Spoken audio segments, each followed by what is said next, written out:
Alrighty guys, it's April 27th here on Wednesday. Out planting corn here at the 4210 and 6100 planter.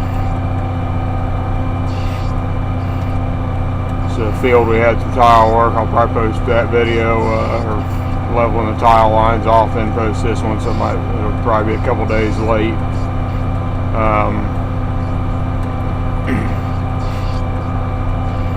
Our last field of corn, another hour or so, we ought to have it done. Dad's got that, and doing this here. You got a yield test plot to put in, or your variety plot to put in, which probably take a little bit.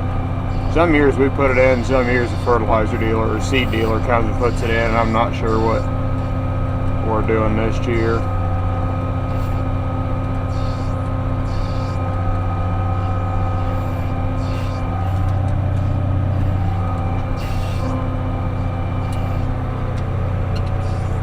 Marker down here for the worked dirt.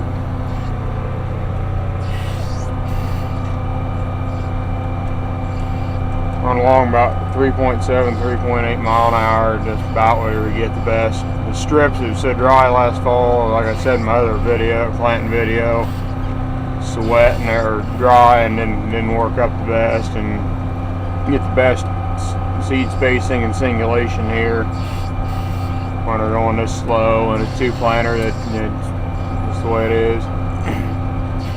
Best to go slow and do it right the first time, especially when you're planting, because screw planting up, you can screw the rest of the year up.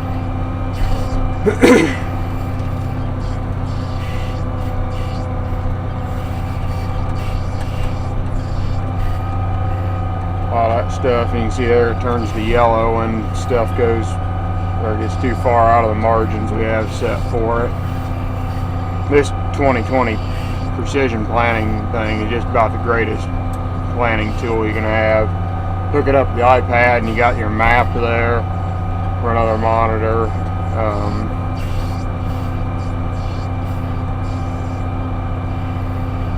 Yeah, it just don't, it's got a lot of information, a lot of good information there.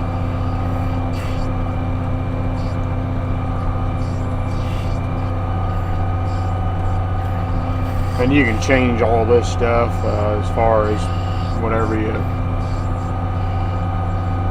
want for, you want good spacing, or you want to have another map on here, or whatever you want. This thing's really neat. You can go in here and zoom in on that iPad when you get done planting, and it actually will account for every seed planted in the whole field.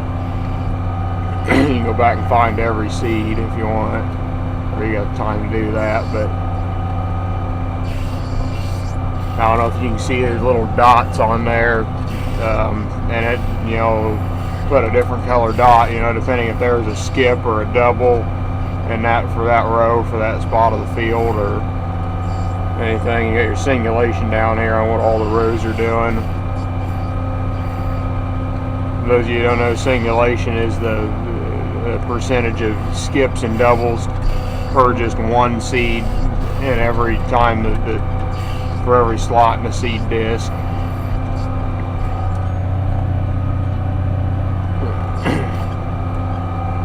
Then you got your good spacing, which is 34,000. It's somewhere, I can't remember what the spacing is. It's supposed to be like around like 6 inches or something in between seeds.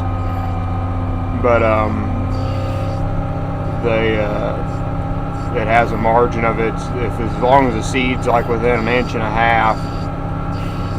of 6 inches, so it could be probably 3/4 inches on each side, or maybe it is an inch on. I mean, it's probably 1 inch on each side. We can change that, but I think that's what we have it set at.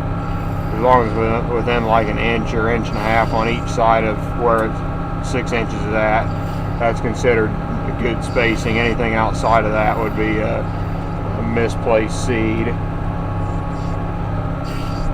And then you got like dollars lost per acre. I don't know how it figures that, but like the price of grain and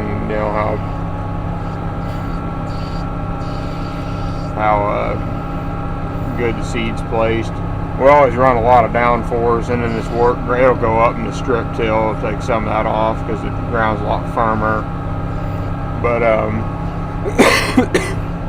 rather have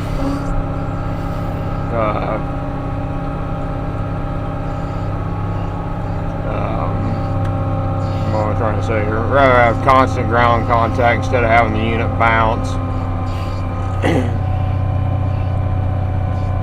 And the unit bounces in, you know, your seed's not planted at constant depth or anything. Might not get the trench covered as well, so we'd rather just have a little more pressure on it and keep it all on the ground.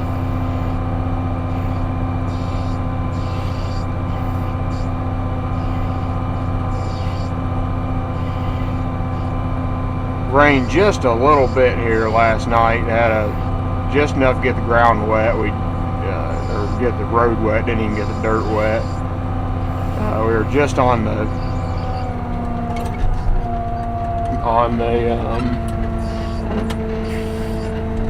north side of the system that went through. On the you went a couple miles north there. It probably didn't even rain.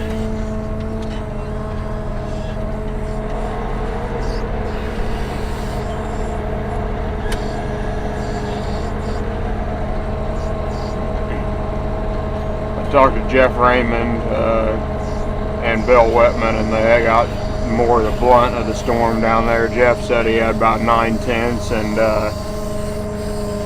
he thought a couple miles north of them they had inches.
They were doing real good, getting 99.6% good spacing and 99.2 on the simulation.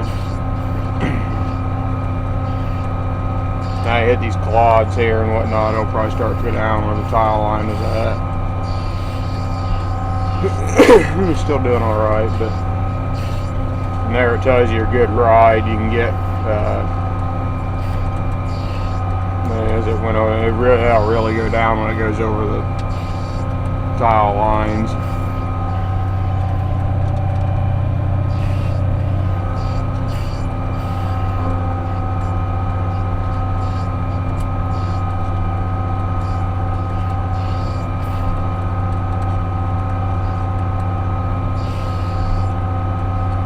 Averaging about 13, almost 14 acres an hour at this rate.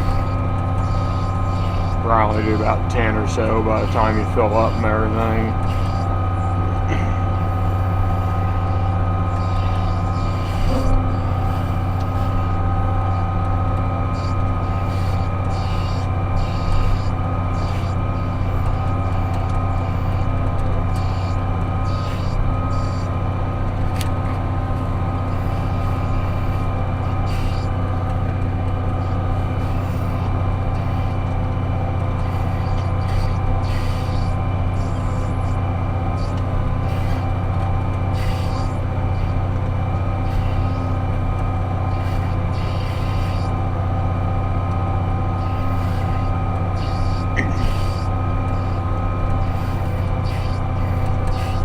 Josh Timer, if you're watching, I hope you get a video hooking up the 5100 and the tag unit for it here in the next week or so, so we'll see how that all works and everything.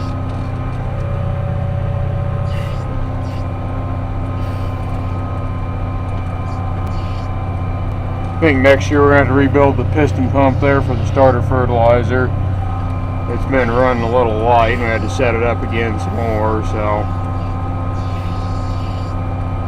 see about that. But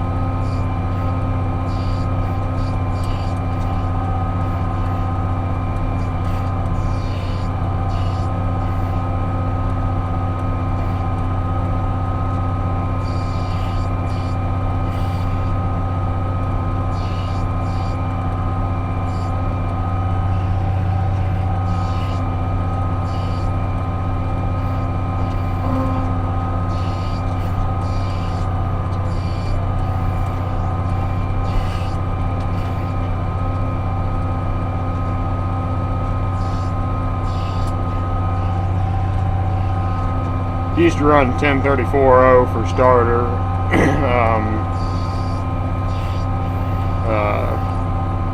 Well, we never saw it, and that's kind of expensive. We never saw much of a difference from or any yield response from the phosphorus. So this year we're just running something called ATS, ammonium thiosulfate. Got a little bit of sulfur in it, and I can't remember the analysis on it. But a little cheaper, and I think we got a little more nitrogen out of it, and that's really what we've seen the yield response to on the starter.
I think that'll about do it. We're getting close here on the corn planting. Got a couple rounds left. Anyway, thanks for watching. Probably have some bean planting videos and side dressing the corn up next. I think Dad's gonna have me do most of the side dressing while I have my brother plant beans. So I think that'll be it. Anyway, thanks for watching.